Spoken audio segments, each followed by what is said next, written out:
Hey there, everybody. We'll be live still in about another 20 minutes or so, but figured we'd tune in and see what's going on in the chat room. So open discussion times. If you got anything you want to know, want to say, want to do, hit us in the comments, and we'll be checking across the board. And we're streaming on YouTube Live. On our Trapdoor Escape Stream YouTube channel, and we are streaming on Facebook Live through Trapdoor Escape Stream, also shared on our Trapdoor Escape page. So if you're checking us out, please be patient with us as far as getting through all the comments, but it should be a good show. Stand by.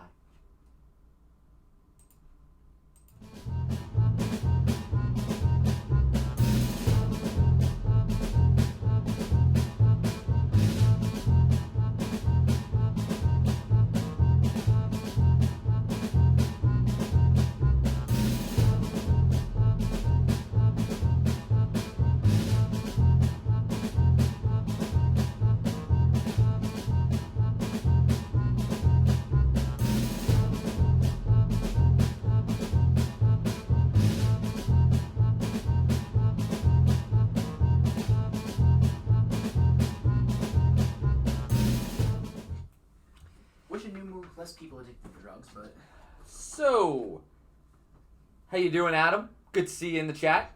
Welcome. Monissa Johnson.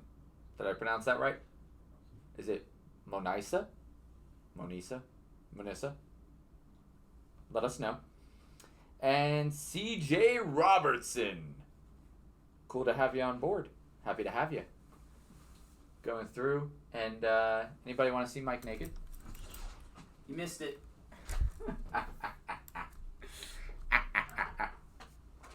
I kill myself.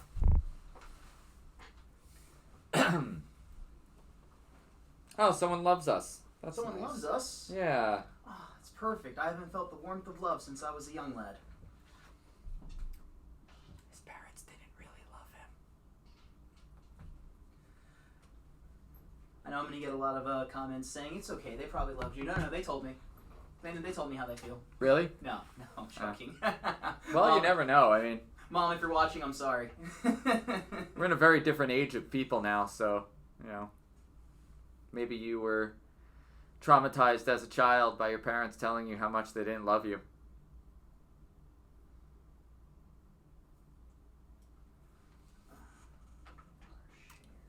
So it looks like we do have some first-time viewers. Some people that have never been with us before since we started streaming to Facebook Live with Gift of Escape last Wednesday. Oh, wow. Welcome to the stream. We're happy to have you.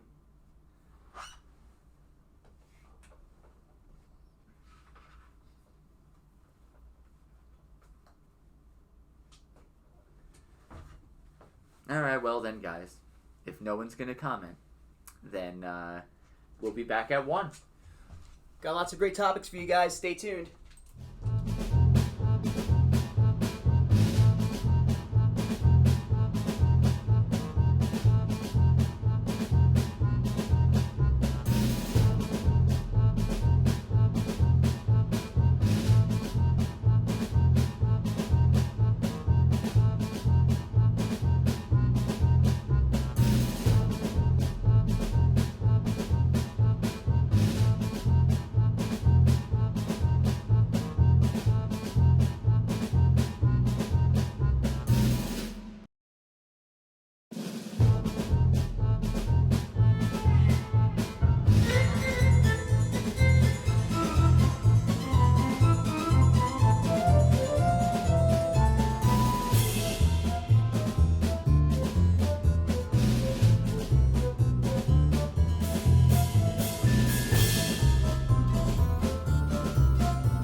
welcome one and all to the greatest puzzle talk show. I'm your host, Mike, or as they call me on the ice, Stumbles McGillicuddy.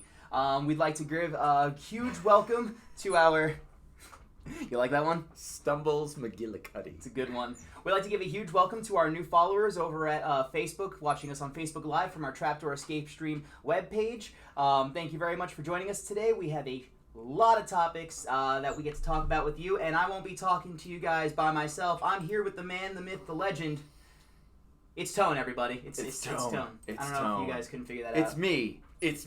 It's Tone. And then here's the both of us. So from the both of us, welcome to everyone watching on YouTube, watching on Facebook. We are super excited to talk about some of the great stuff today. Before we dive in, a couple of quick announcements. If you were planning on visiting Trapdoor Escape Room to do one of our experiences today, unfortunately, we are closed. Inclement weather and traffic has dictated that we should not be open for business today. So we will be open again tomorrow. And yeah. We were open through the ice storm, though, on Sunday. A lot of more people were out through the ice storm, too. I went outside, and it wasn't even that bad today, but yesterday... Quite honestly, we talked about this before going live on the air. Yesterday was much worse in the morning than it was as the day went on. By the time we left last night at around 7, at least here in the Poconos, it was rain. Yeah, I would say it was very sleety for the first half of the day. Yeah. But, you know, Red Bank was pretty much dead in the water on tickets Sunday because of the weather and you know, the chance of the weather. Well, there was the traffic, too. I don't know if you saw pictures of 80 and stuff where traffic was backed up for miles for hours. But what was funny, though, is Morristown and here, we bookended. So it was like, oh! You know, like everybody was like, all right, it's still coming down. We want to get out of here. And then we had a 4 o'clock Cure Z, we had a 4 o'clock freak show, we had a 5 o'clock witch hunt. Anything to beat the cold. And we're like, come on! You crazy people braving the storm to play our games. We're honored and also slightly worried. Hey Adam, what's going on, buddy? Good to see you in the chat. Adam, welcome to the stream. My name's Mike. I don't know if you can tell. It's right Have you ever met Mike? I don't know. Probably not. But Adam, in the new year, we actually should talk, buddy. We have some... food-oriented conversations to have. Ooh. Anyway. Super fun stuff. We're going to go ahead and jump right into the topics.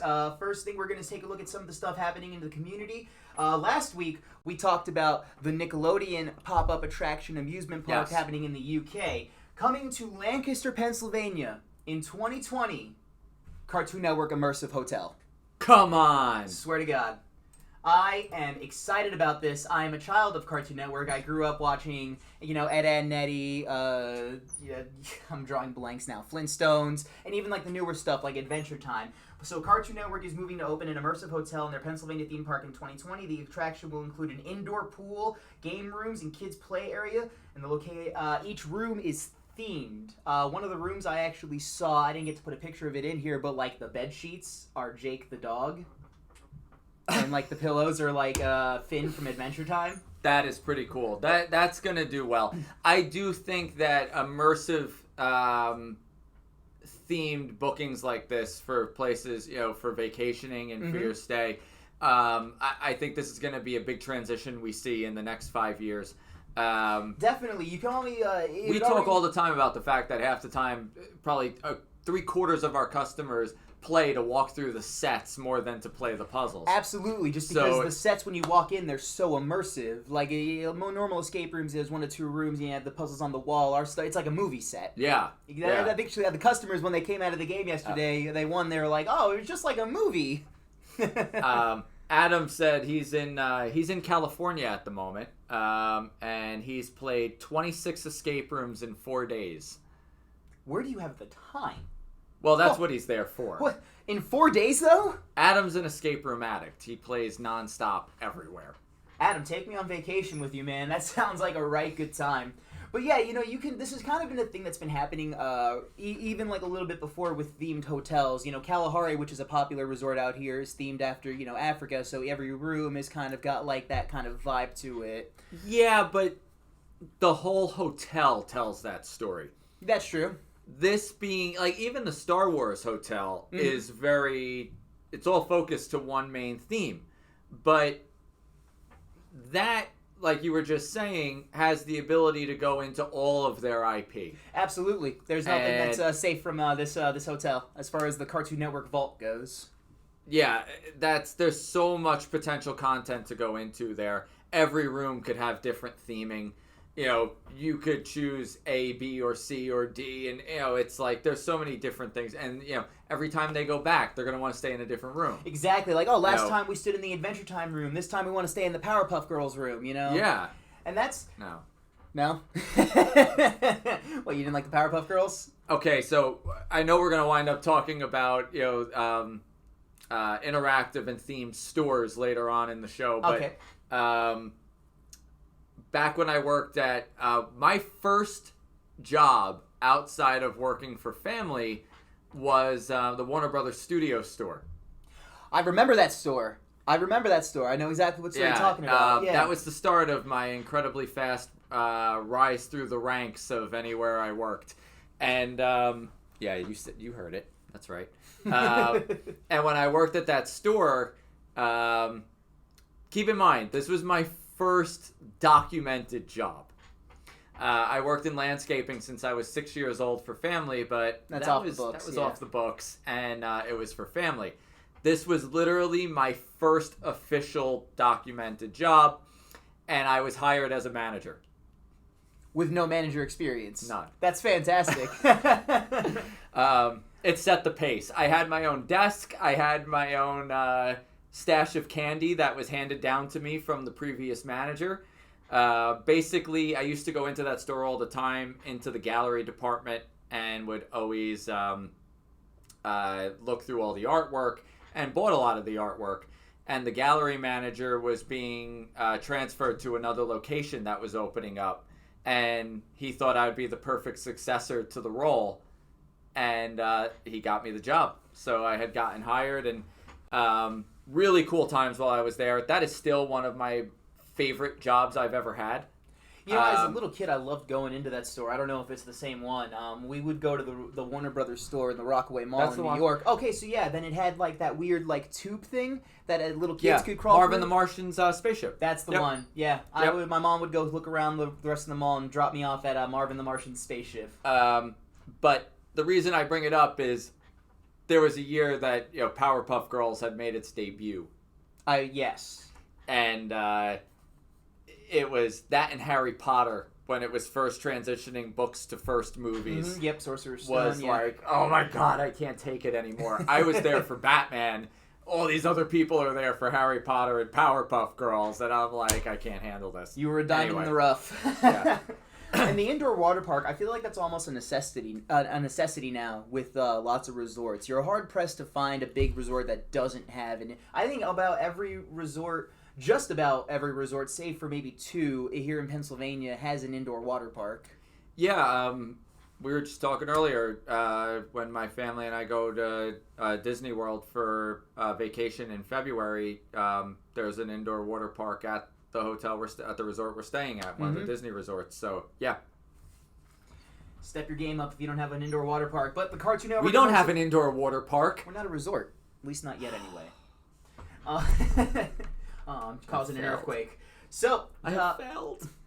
Cartoon Network immersive. I almost said theater. Immersive Hotel coming to Lancaster, Pennsylvania, 2020. You might see me there on a business trip. And with You might. And with that, we're going to hop into our next topic, something that is growing in popularity within the last couple of months, rather. Smash rooms. Oh, dear God. A smash room. And I know what a lot of you are thinking. No, this is not a place to go with your friends and play Super Smash Brothers. And no, this is not the place to take your girlfriend out on your third date. A smash room, or your rage room, are a dream come true to anyone looking for stress relief. You pay to go into a room. You get suited up. You pick your weapon. This person chose a baseball bat. And you break stuff. Pick your weapon. There was a baseball bat, there was a hammer, there was a crowbar, and they have just like a box of breakable things. Glass vases, plates, TVs, like old tube TVs. So I have a lot of bulletin points on this. This is actually growing in popularity in escape rooms recently. I was reading a couple articles about escape rooms featuring these rooms as well as their escape rooms.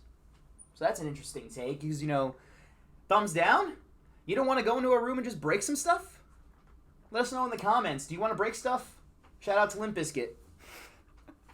It's just one of those days. I'd have that on repeat as I'm breaking everything in the Smash Room. Absolutely.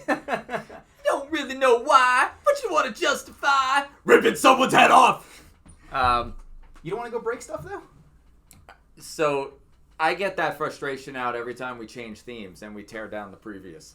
We even had a little bit of that frustration when we just remodeled this office here. Yes, 100%.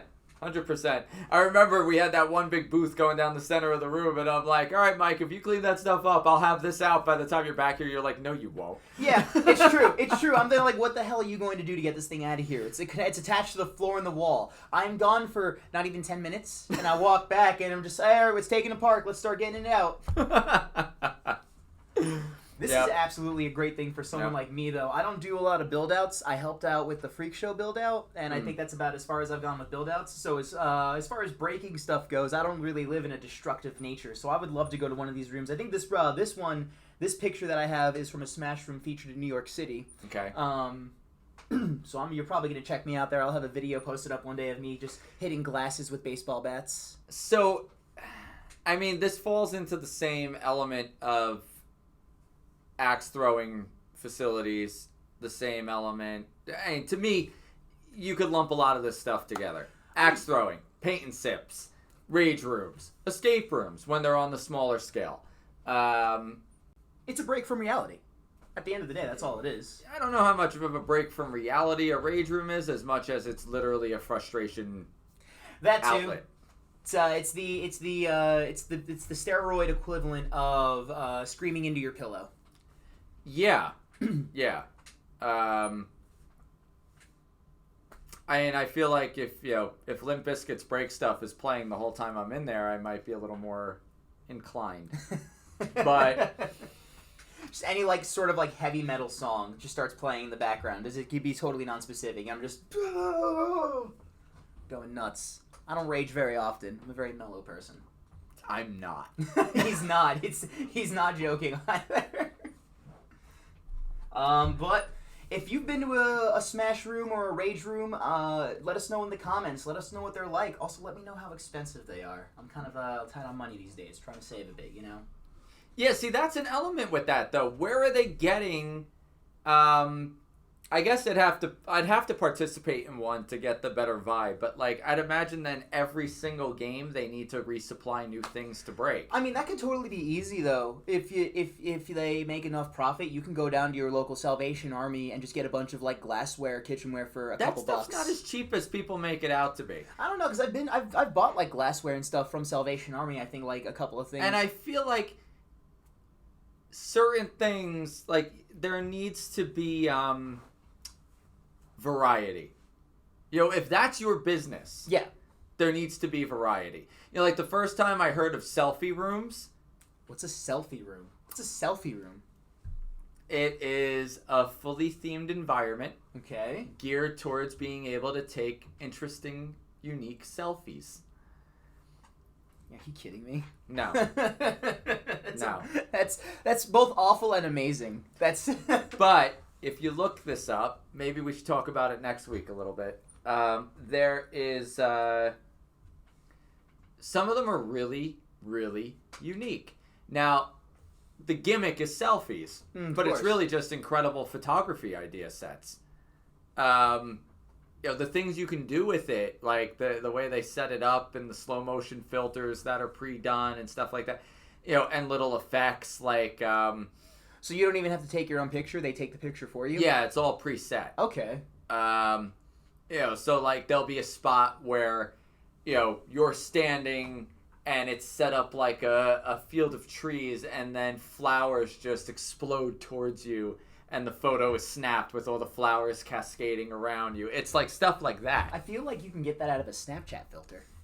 Yeah, but it's not real. Okay, People want real. That's you're right. It's not immersive enough. So variety in a Smash room, I feel like either it'd have to be different things to break. Yeah. Yeah, but things that you would walk in and be like, oh, this is going to be cool. Oh, yeah, if there was a statue like a giant like stone statue that was kind of falling apart, I'd be hype about that. Or maybe like a giant TV or something. Honestly, anything giant. If it was big, I'd be happy to smash it. Like the holidays are here. I want to smash a snowman.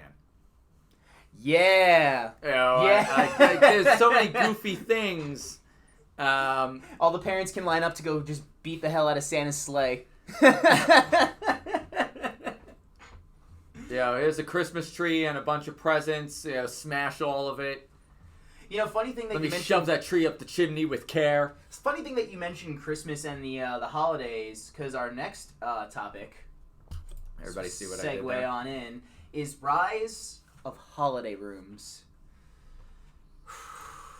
This is a long one. That time of year is upon us, and we are seeing everywhere the surge of holiday pop-up rooms all over the country, all over the world, anywhere that celebrates the holidays. Santa's Workshop, to the Grinch, to Winter Wonderland, escape rooms everywhere are getting into the season. Some would say this is a great gift for the season. Others might argue that this is holiday overkill. I say that if you're a business owner and you're building a holiday-themed escape room, you better be making enough money in that escape room to cover the costs of construction. The holidays are only a temporary time of year, and with that being said, escape rooms you go to probably won't be as big or as flashy as some of the other escape rooms that are open year-round. This is because the cost and time of build-outs are much smaller, as well as the windows to make those profits, to make the holiday escape rooms worth it for business owners. So as a business owner, Tone, if someone was going to say, hey, I want to open a Grinch-themed escape room for the holidays, what's the theme? Well, I know it's the Grinch, but what's the story? What are you doing? you go into the room, you have to help the Grinch save Christmas. Solve various puzzles and stuff. This is just a separate example. I've seen different examples of all these different escape rooms. Oh my popping god, up. it's the perfect combination. It's an escape room rage room. You solve puzzles as the Grinch to break into a bunch of houses and steal their presents and steal and destroy their house for Christmas. We gotta cut off the stream right now. No one can steal this idea. We're patenting. This is ours. This is ours. But I'm with these escape rooms and stuff, and I think we talked about this a couple of Universal. episodes. Call us. I think we talked about this kind of thing a couple of episodes ago, back when we were entering the Halloween season. You know, people open up these scary escape rooms, but a scary escape room has more ground to stay open year-round. I don't think a Santa-themed escape room is going to hold up in February. And then how do you even make the money enough back to make what you built worth it? Well, I mean, I'll put it this way. December, traditionally, if it's not our best month of the year, it's our second. So the more content, I always feel like when December comes around, we never have enough content. Yeah, I can agree with that. Because we're always turning away business, especially the whole week of Christmas. We're turning away business left and right because we're typically sold out, open to close every day of that week. You got people on holiday, you got companies trying to do something. You know, the idea of like Brian from Cracked It Escape did their holiday mobile game in a mall, giving yourself yet another content outlet in a mall or whatever it may be. I think it's a great idea. So, you know, I think you could potentially make the money back as long as you budget yourself correctly. What would be like the max you'd be willing to spend as far as a build-out goes for a holiday pop-up? Well, I mean, you could use it every year, but on the same token, there needs to be new puzzle content each year. Otherwise, you won't have those return holiday customers. Yeah.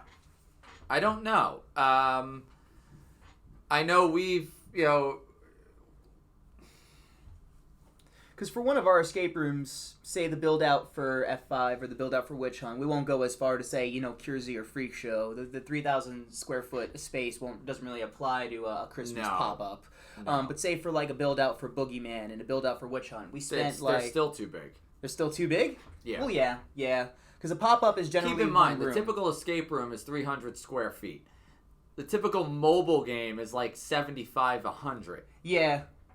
Yeah, they're generally small rooms, maybe one or two, something like that. And they're usually found in malls, from what I understand. I don't know. Has anybody played any... it's the season. Has anyone played any holiday or Christmas themed games. We'd love to hear more about it. Let us know in the comments, because I've personally never been to a Santa-themed escape room. No, me neither. Or any winter-themed escape room. I've been to plenty of scary escape rooms, but those kind of have the ability to hold up due to the reputation escape rooms have, unfortunately. Right. But let us know. I'd love to hear more about these holiday escape rooms. I might even try one myself. I don't think they're going to be too hard, though. But with that, we're going to jump into our next topic, which is escape room difficulty. This next topic comes to us. I found this article was posted back in August from the Codex. In the world of escape rooms... I had to get to the next one. In the world of escape rooms, a popular question for customers, and I get this all the time when they call, how hard is your game? And we have to give them an honest answer. Most escape rooms are decently easy to escape from, making the experiences fun for all members. There also exists rooms where owners would happily brag about a 1% success rate. So the article by the Codex lists out why escape rooms do difficulty the wrong way and breaks down the player loop to prove their points. And I'm going to pull up a larger image right here of the player loop. This is what... And there are some different words on here that maybe you don't mean, so I'll go, or maybe you don't know what they mean, so for our viewers at home, I'll help you out. Identify gates. A gate could be anything from a door to a lock to anything stopping you from moving forward. Collect clues, select gates to work on, solve puzzle, or aha. Complete the puzzle, input answer, repeat the loop. And I have this open on my other device over here. So this guy, every time he goes into an escape room, if asked, would you like to play this on easy mode or hard mode, the escape rooms that offer it, his answer is always, no, I don't want it to be hard. So we don't exactly have a hard mode in our game. We have a limited hints mode. So from your perspective and what you've done, how could you increase the difficulty of an escape room? Well, I mean, the easiest answer is what we did, limiting the amount of clues we give them. Constantly busy. Yeah, I'll mute that for the second.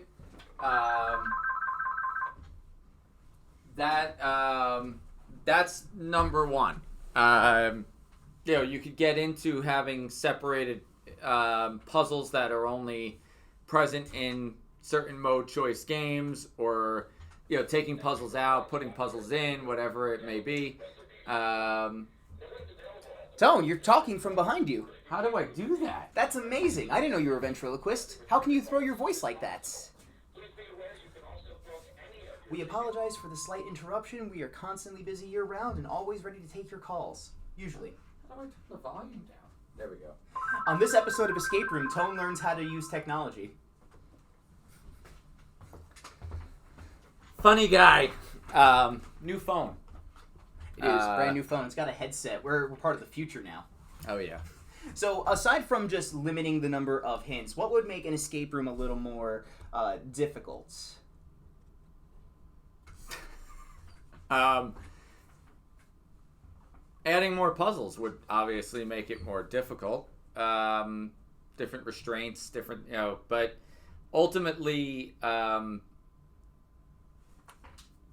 the amount of hints people get is a major determining factor. So you think... Sorry, lost my train of thought just for a second. Got it back, though. Crisis averted.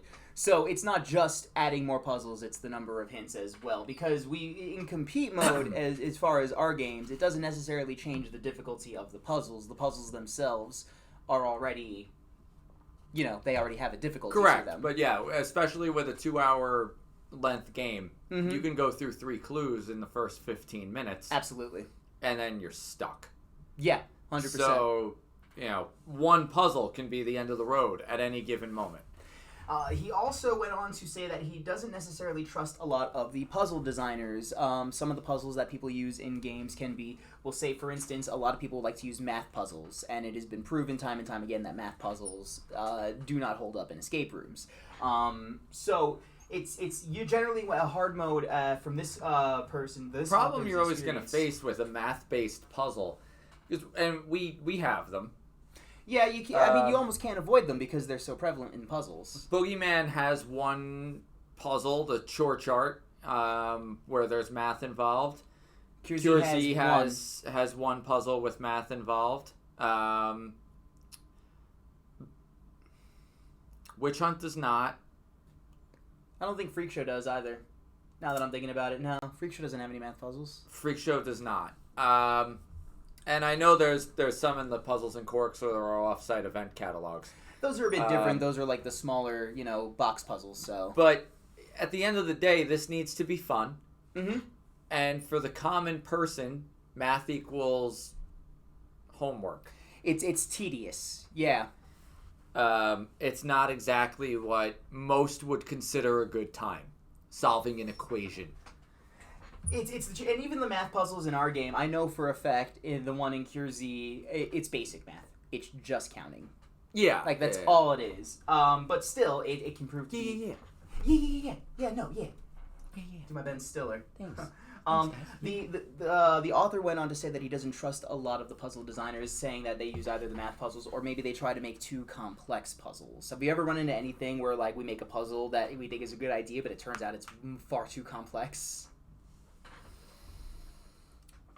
Yeah, we backpedaled on puzzles before. Yeah. Not going to go into, like, particulars of which ones or what, but yeah, we have completely revamped games after they opened. Well, yeah, because there's no way you're going to know if it's a good puzzle or not unless someone unbiasedly tries it. Yeah. I just imagine, like, the thought process there where it's like you have this 23-step puzzle, and then by the time you hit 23, you just think to yourself, maybe this is too complex. Right. Maybe they won't get it. Yeah, that definitely does happen. So, for difficulty done wrong, we say... don't overcomplicate the puzzles. Avoid math if you can. And really, the only difficult part about it should be the amount of hints. Every player who goes into escape room should have fun. That is the goal, and it is an experience for everyone. And with that, we're going to jump on to our next topic. I don't actually need my other device for this because this is an impromptu topic. Disney Cruise Line theaters. Yes. Disney Cruise Line theaters. Now, I didn't know about this. I've never been on a Disney Cruise Line before. I haven't had the time or the money. So what these cruises have, you were telling me, these massive theaters. These theaters are themed. They're not just movie theaters, but they're also like play theaters as well. And crew members are in costume. Well, the reason this topic even came up was from our conversation last week regarding movie theaters and the Paramount consent decree. Yes. And how we were talking about the death of theaters and, what the future of movie theaters is and blah, blah, blah. And, I started thinking a lot more about what that future could be, whether it meant straight up death or if there was a new way that they would reemerge. And what I started coming up with in my head was a reemergence as branded locations to the company that they're playing the movies for. That makes sense. That was kind of like, I think we kind of thought about that a little bit last week. We didn't touch on it too much, but that was basically where it was going. For example, Disney as an example that's sitting right here, Warner Brothers could just as easily be. If they erected their own movie theaters, you could enter or exit through gift shop. So it's your chance to mix together the Disney merchandise stores with a movie theater and with character appearances, and everything is completely themed to Disney. Yeah, that could be an excellent way to do that because they already have a market for it. Warner Brothers used to, as we talked about, have the studio stores. They can do the same thing. Mm-hmm. It would be pretty cool to walk out of seeing the next Batman movie and go right into the back gift shop. Yeah, and there's Batman and there's someone dressed up as Batman or a villain or whatever it may be. I can absolutely envision a theater coming to our local Disney store. You just happen to go in to watch the new Frozen, then you walk out and there's all the Elsa and Anna merch. Yeah. All over the place. Yeah. It's an excellent business move. Yeah, and they can do it in malls. Easily.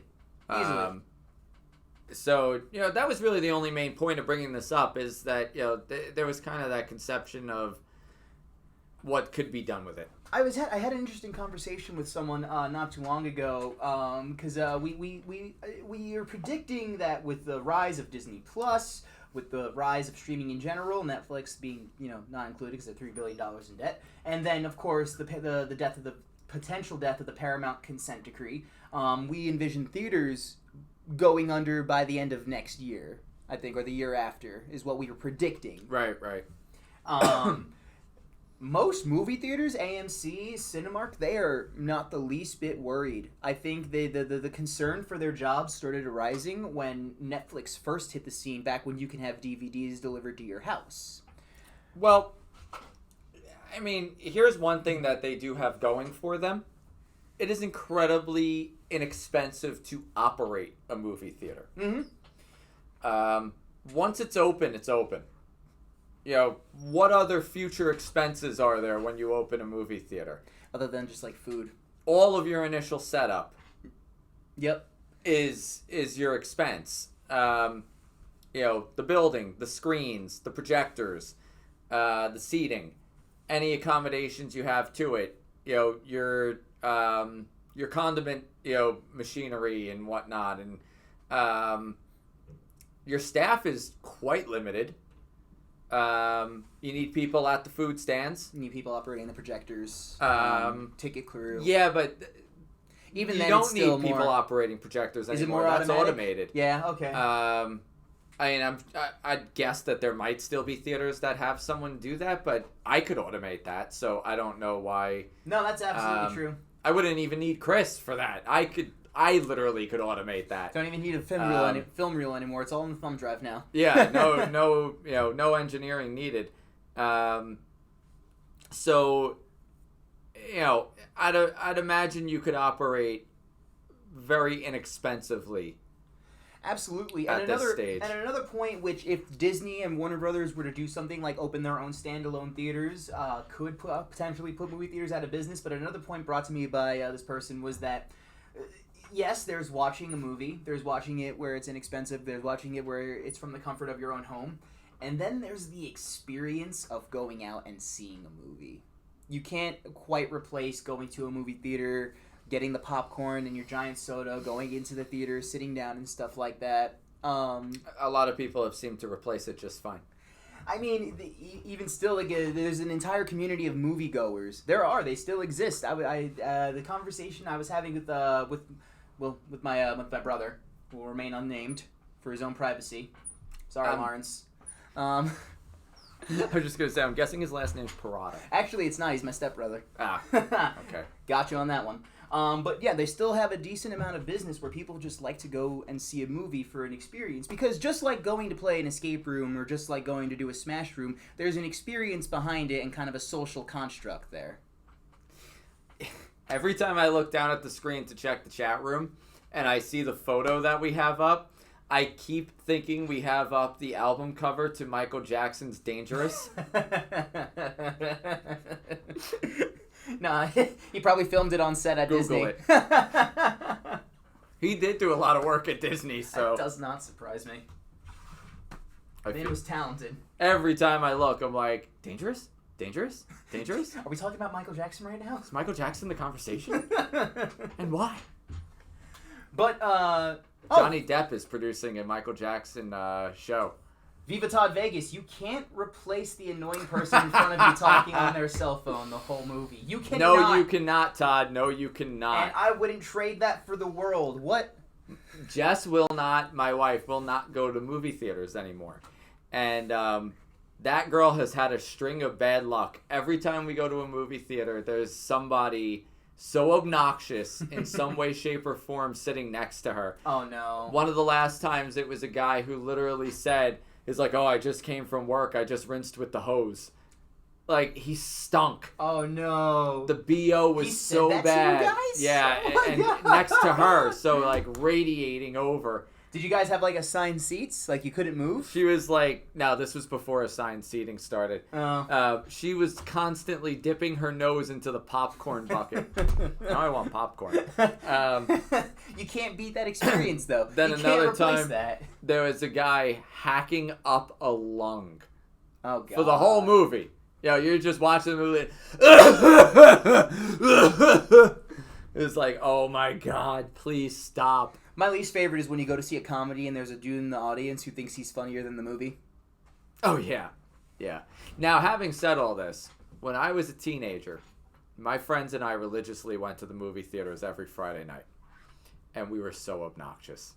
Yeah? Yeah. No bueno, Tone. Yeah. No bueno. Young Tone, I'm looking at you. No bueno. We would hit on girls the whole time we were at the movie. We'd go, like, find the row where the hottest girls were and sit next, behind or next to, and we were so obnoxious. We were the guys shooting spitballs in the back of the room. We were the ones throwing popcorn. We got kicked out of a bowling alley once because we stacked the bowling balls 9 bowling balls high before we got caught. There's a word for We used to we'd literally do a run down the whole alley and throw a ball down every lane. While people were playing. How did you not get banned from the state of New Jersey? That's an interesting one. Yeah, we were really obnoxious little jerks. I'm sorry. Something else that's obnoxious, just a little obnoxious, is the logo that I'm about to pull up for the next topic of our conversation. Moving away from our movie theater conversation, we're going to hop into something plaguing escape rooms all over the country. The Green Bay Packers? Close. If you had a second guess, what would it be? Gideon external hard drives. You are correct, Tone. It's Groupon. An article posted by Escape Room Supplier outlines why they believe Groupon is the escape room killer. Killer. Yes. The title of the article is How Groupon Kills Your Escape Todd, Room no! Business. Looks like Todd's had some experience. Tone, I know that you are very experienced with our friends over at Groupon, so why don't you give us a little insight as to why Groupon could be an escape room killer? Unless you want me to outline some points that were in the article, I can always do that first. Well, okay. I always have a go-to example of this that we do with our own team here at Trapdoor when someone new to the team will be like, how come we're not on Groupon? Customers ask. Mm-hmm. So this is our typical go-to explainer. And then by all means let me know what they have in the article and then we'll talk about it. But so let's just say that you're selling I'm going to go with totally BS numbers here. Okay. Let's say you're selling a $100 ticket. Yep. Groupon's going to want to sell the ticket at $50. They always want to go half off. Mm-hmm. So at $50 a ticket, typically you'll do a revenue split. So that would mean they'd get 25 and you'd get 25. Mm-hmm. That's what you think. Except that you're going to still pay sales tax on the original sales price amount. So you're walking out with dramatically less. Absolutely. I don't want to, the math on sales tax is different depending upon the state you're in. But you're getting the poop end of the stick, so to speak. You know, it's funny that this is the example you use because this is exactly the first point that he makes. Same numbers and everything. Now, having said that, there's also the times of the year where Groupon doesn't tell you that they're just going to do flash sales and they're going to 50% off their 50% off. So now they're selling it for $25 a ticket. So then, $12.50, and you're still paying sales tax on the original sold price. So, if you feel like selling your tickets at $5 a head, keep in mind, we were just doing that math off $100. Mm-hmm. The average escape room ticket's $25. $25 to $35. Yeah, imagine half. We're off like of the that most and then half off of expensive that. escape room company in the country. So it's great for customers. You play an escape room for like $8, but business owners suffer greatly. Right, where a lot of people use Groupon and hope that it's going to be successful for them is typically more in the lines of restaurants, places where they feel like they can give it away once so that you keep coming back. It's what we call here, for an escape room, for them to come back, it's what we would call replay value. But obviously for a restaurant, it's like if you go to Taco Bell one day with Groupon, there's nothing stopping you from going the next day. Now, with escape rooms, average companies are not near the square footage per theme or attraction that we do. Most of them will have, say, 3 or 4 themes in a building. So the idea is that you'll play game A with your Groupon, and then you'll pay full price for game B, C, and D. Except that they just go back to Groupon. And they do it again and again and again. Because they're going to look for those sales. And why wouldn't they? Right. And you're teaching, at the end of the day, Dr. Phil used to always say, you teach people how to treat you. You're teaching your customers how to treat your company. Absolutely. You're teaching them to consistently look for a sale. And they're going to continue. And it's a sale that you get crippled on by the way Groupon structures their deals. Now, I have heard that in the last couple months to a year or so, Groupon has gotten a lot more willing to play ball. And that they're structuring the deals a lot more in favor of the companies if you are trying to negotiate. Great. I still won't take the shot. It's not a shot that's worth it, especially since if you were a company trying to become more financially stable, if you think this is going to increase your customer revenue, I mean, it might, but the profit won't match that. Now, full disclosure, Trapdoor is still technically on Groupon in a very limited context. We only have our oldest games still available on it because they were contractually set up before we had cut Groupon off. Is that Witch Hunt or Boogeyman? It's both. Oh, okay. And it is limited to being available Monday through Thursday. Oh, so they can't do it on the weekends? No. Okay. I mean, that's smart, but still kind of... And that was some fight to get even that set up.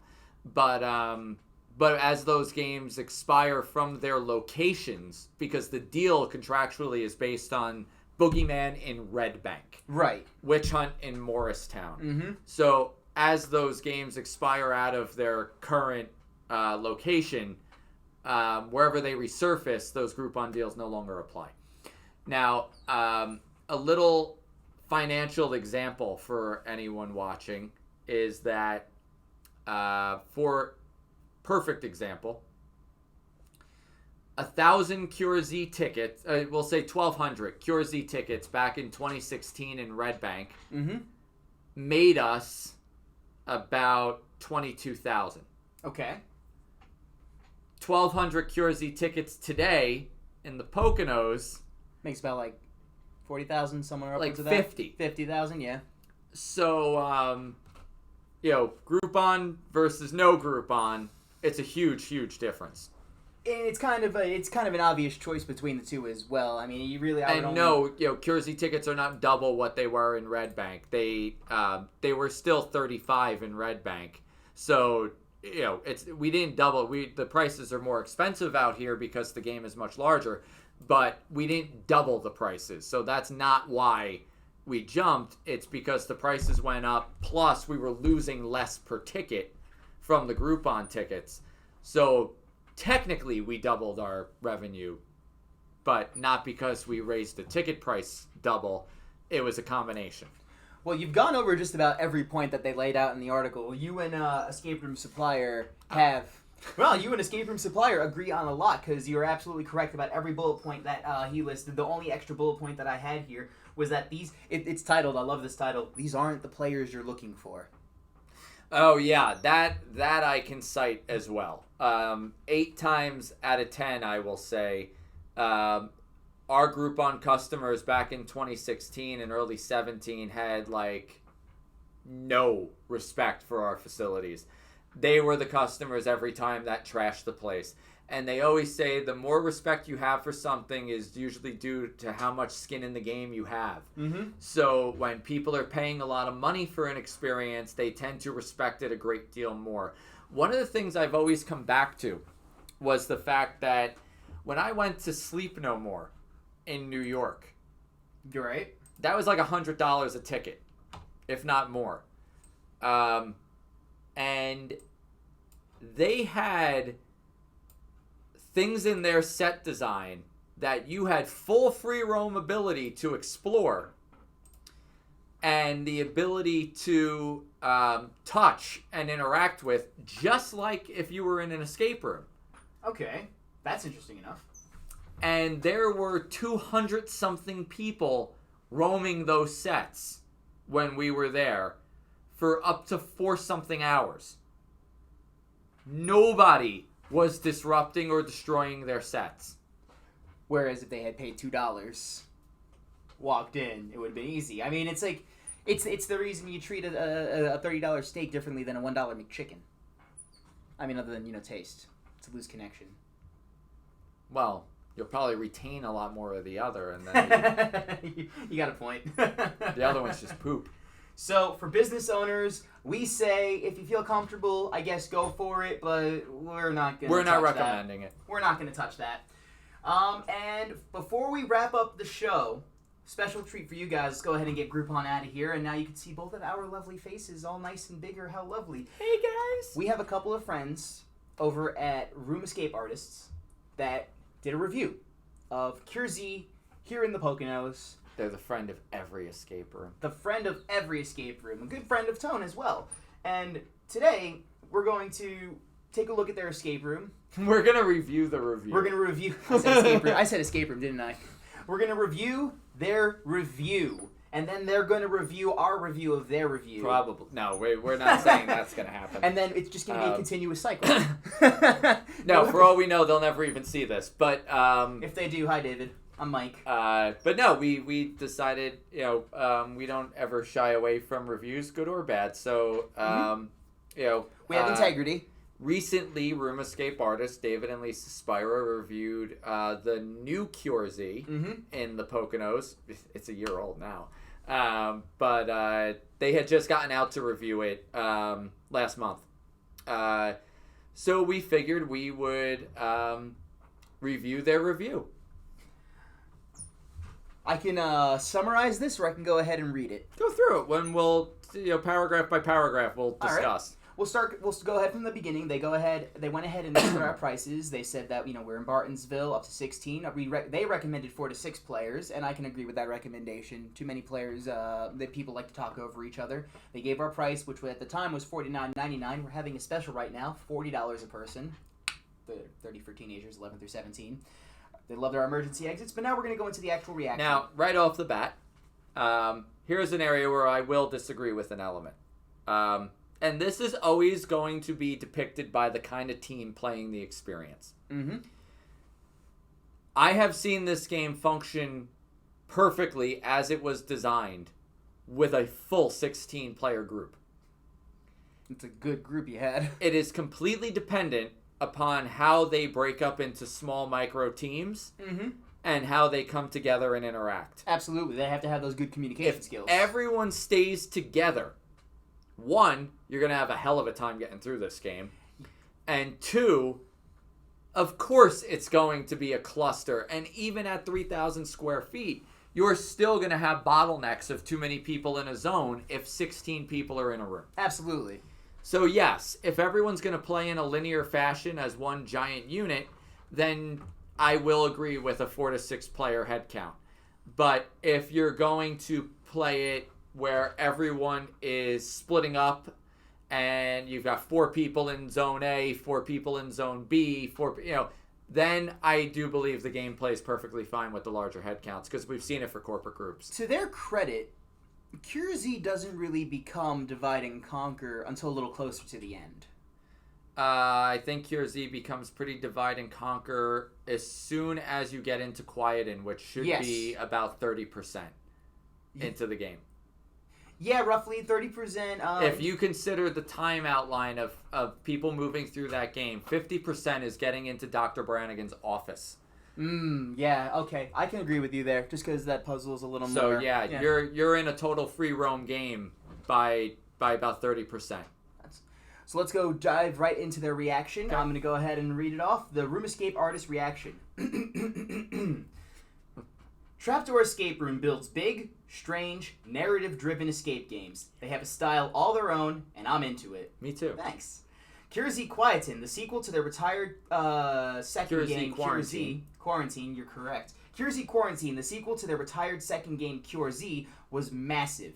It ran 120 minutes and took up a ridiculous amount of square footage. I cannot think of another escape room in northeastern U.S. that's anywhere near this big. Oh, and there's a picture of John there. How nice. Yep.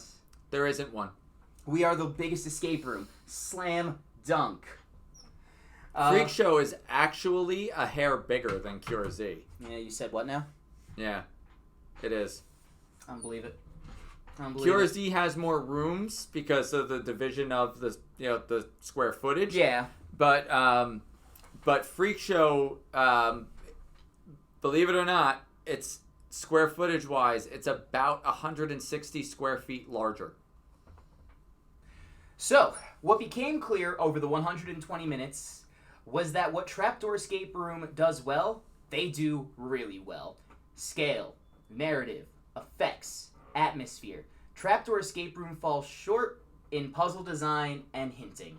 The hinting seemed optimized around keeping us in the game for as close to 120 minutes as possible. This led to choppy gameplay. We found ourselves frustrated and wanting hints with no way of receiving them during much of the game, and then a flood of solutions wrapped as hints in the late game. Okay. Stop there for a second.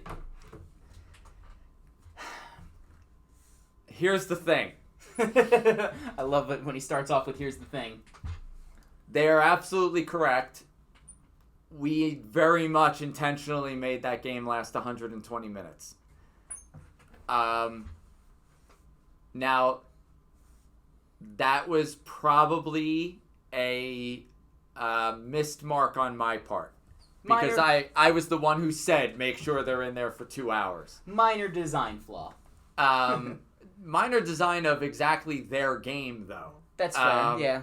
And here's the thing. When Room Escape Artist comes to play, they come to play. They do, 100%. So there is always this terrifying feeling that they're going to wipe through the whole thing in 20 minutes. I can see that happening, too. They've done how many escape rooms? A lot. Over 800, something like that? Maybe not as many as Adam, but they've done a lot. So, having said that, unfortunately, we tend to game master differently for them than we would for general public because there's always a fear that they're just going to slaughter it. Absolutely. Yeah. And you don't want to say here's a 2-hour experience and David and Lisa bust through it in 25 minutes. Then on their review, it's all right. This game was only 20 minutes. Yeah. No, I can understand that. So yes, we did intentionally hold clues. I think they were also playing on compete mode. Maybe, I but believe even so. Yeah, no, you're right. Irrelevant. You're right. We very much intentionally held back clues on them. Mm-hmm. So yeah, there's plenty of delivery of the clues. We just weren't delivering them.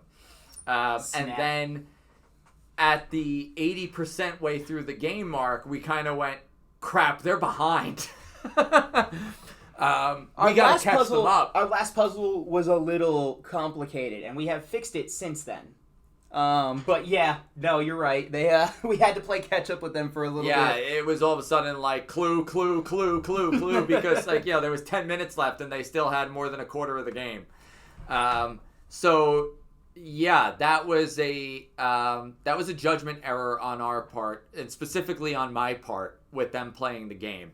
And I 100% promise that in Freak Show I will not monitor their clues whatsoever. As he did when you guys played with Cure Z. And we will let them play the game as it plays. I remember sitting at the computer, sweating beads. Like, do I give him a clue? You're just like, no, not yet. One of my favorite parts, though, was actually when you were noticing their terminology. Yeah, because they were like, all right, I found an input, and I'm just sitting there like, what the hell's an input?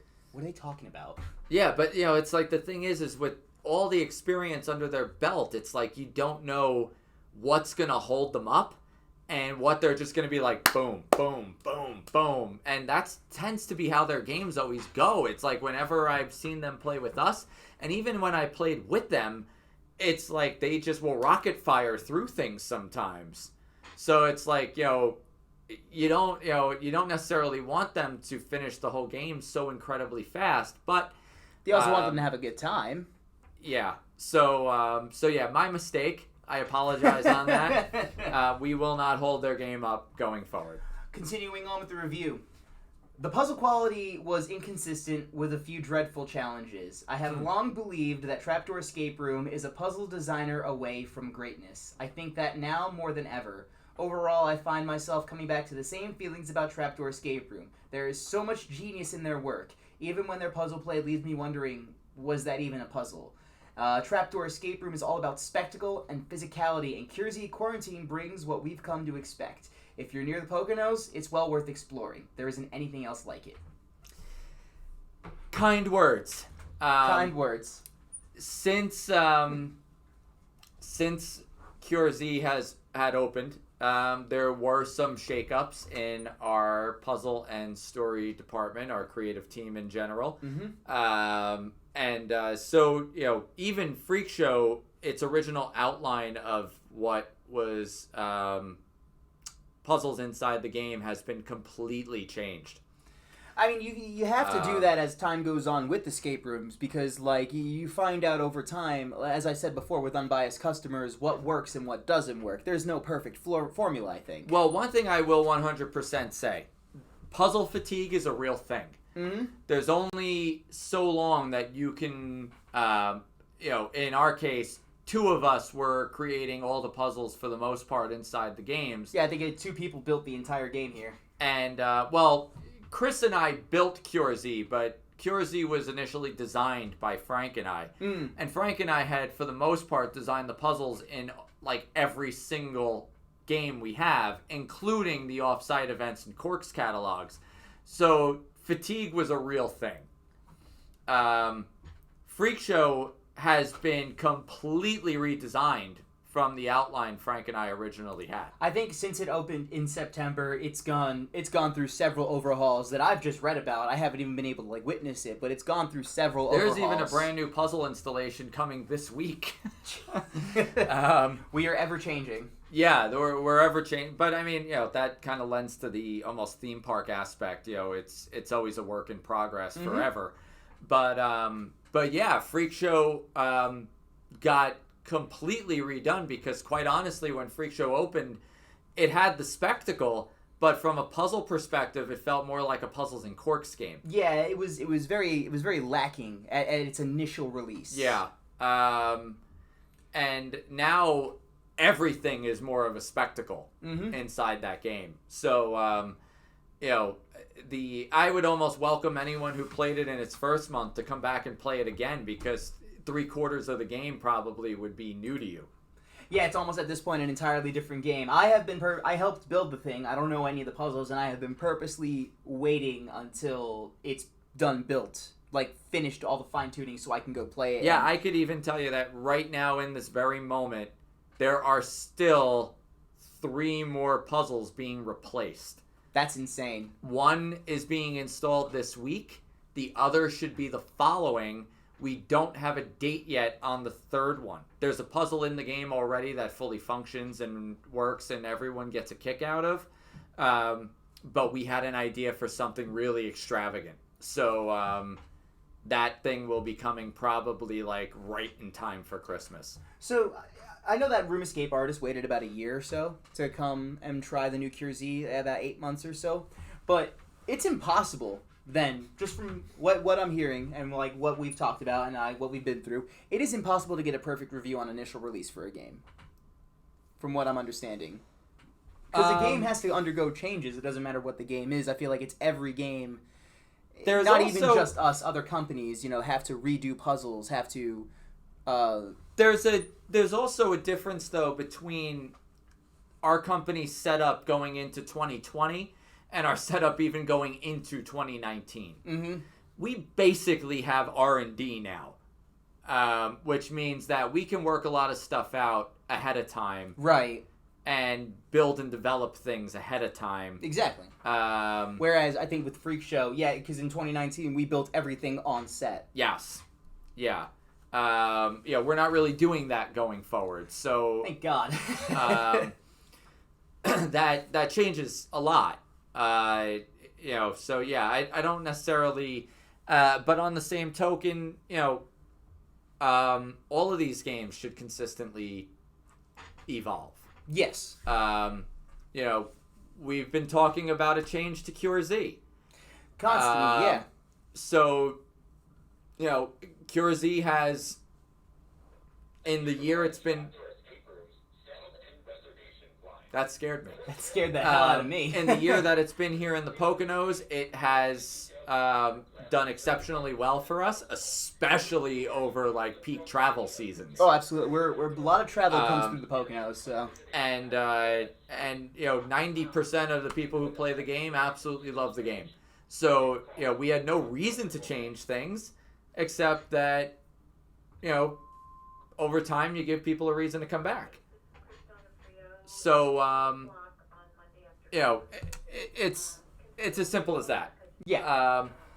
Now we're kind of getting into a theme idea, which we're not disclosing anything about just yet, other than, saying we're going into this with the idea of changing elements out quarterly so that, a year later, it's a completely new puzzle structure. I know exactly what you're talking about. Yep.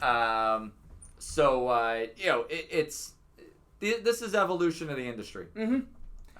And with that brings our show to Was that it for the review? Well, actually, let's see. There were a couple of bullet points. Who is this for? Adventure seekers, story seekers, zombie fans. Okay. Okay. Yeah, just the basic stuff. Then they go into our story, our settings. Yeah. If you guys are interested in the rest of the article, you can check it out at roomescapeartist.com. .com? Yes. .com. And before we close out the show, I'd like to make a quick announcement. This Wednesday, in time for the holiday season, we bring back The Gift of Escape. Every Wednesday through the holiday season. We're bringing it back. This is going to be episode 2. I would like to apologize for last week's episode. We did 2 streams. The first stream, what I did was before the set, I injected Monster Energy drink straight into my veins, and I started talking at the speed of Tech 9. So that stream went on for about 5 minutes. And then after that, we had a puzzle that almost got solved, but we ran out of time. So this week on The Gift of Escape, we're going to be featuring 2 puzzles. We'll be bringing back the puzzle that we showcased last week, and then a brand new puzzle that I'm not going to tell you anything about. 2 puzzles. That means that there are 2 opportunities to win 2 free tickets to any Trapdoor Escape Room experience. This does not include Raven Guild or Trapdoor Escape Stream. However, this is powered by Trapdoor Escape Stream. All of our Trapdoor events, Trapdoor Escape Rooms, are playable on our website at trapdoorescapestream.com. Subscriptions start at $11.99 monthly. Now, I would say... also, that we did have a lot of fun on Gift of Escape. It was a great time. It was actually a really great time. But, we'll be getting a little more festive going forward, too. This Wednesday, we'll be talking about the design and implementation of all of our holiday decor for all of our locations. The Christmas transformation of all 3 Trapdoor locations. And then the following Wednesday, you'll actually be able to see the implemented results of all of those things. Be showcasing everything that we do. We're going to have themed trees, a bunch of cool decorations. Yeah, we're actually theming all of our Christmas trees to our themes. So there'll be a zombie apocalypse tree in the Poconos. There'll be a... missing children boogeyman tree in Red Bank. There'll be clowns and swords. Yeah, we're doing freak show theme tree in Morristown. How about for Scorch, when you set up the tree, just set it on fire. Have the burning tree right. That's exactly the reaction I wanted. So catch us. I'm setting him on fire with my eyes right now. Catch us this Wednesday here on Facebook or YouTube at Trapdoor Escape Stream at 6 p.m. where we go live for The Gift of Escape. And, of course, join us every Monday for Puzzle Talk, going live at 1 p.m. Eastern Standard Time. I'm Stumbles. This is Tone.